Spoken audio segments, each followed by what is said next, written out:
Back in 1999 and 2000, I was a pastor of a little church over in the edge of Greene County. Lord was doing great things. I mean, I'm talking about a little place. You could probably fit 4 on this platform and fit in that whole building. But we'd seen God do some things, and I don't know, something happened, and things went bad. And I had to resign, and I came in there on a Saturday. They wanted to meet and have a talk about it. And people that had rose up against me and my wife and my family, and some accusations were made. But anyway, there was a lady there, and her husband wasn't there that day. But anyway, me and my wife, and we'd eat in these people's homes, and our kids had stayed with them. I'd go preaching meetings and didn't have a car suitable to drive, and they'd loan us their vehicle. I'm talking about some people that we loved. When I left that day, as I was walking out the back door, this lady screamed at me. She called my mama a whore, my daddy a drunk, and then she said some mean things about my wife. And it broke me, broke my heart. And I cried for a long, long time, and many, many days after it.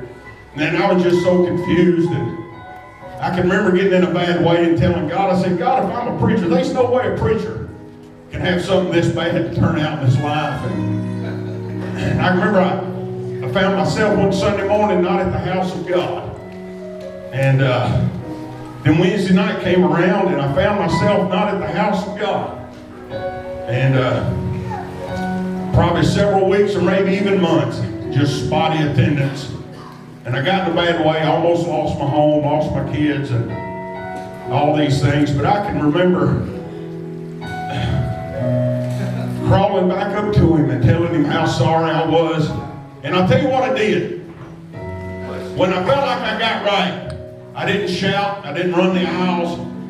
I just found myself sitting in my seat every time the doors was open. Amen. Listen, God didn't take me up to the rafters. God didn't, like I said, and I like all that stuff, but when the Lord restored me, I was just sitting on my seat where I was supposed to be every time the doors were open. Yes.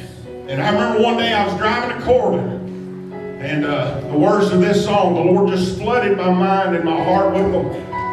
And I was trying to drive, and I was crying, and I was trying to write it down. And on that day when the Lord rode all the way there and back again, I'm glad God's merciful because, listen, I don't know if you've ever stood and screamed to the heavens at God and told Him what you thought about Him. Now listen, if I was me, if I'd have talked to me like I talked to God on that day, I'd have just erased me. But I'm glad He's merciful. Let me tell you the best place to find yourself when things are going horribly wrong. Right there in your seat in the house of God. You say, preacher, you don't know what they've done to me. They come after me. Talk about it. You want to talk about the things they've done. Well, what can man do to us? Empty, hollow words. Listen, I can talk about it now and think about it, and it don't even break my heart or make me mad no more. But God did all that. It sure went me. And I praise the Lord for it. But here are the words of this song. The last verse the Lord gave me sometime after. But that was just His restoration.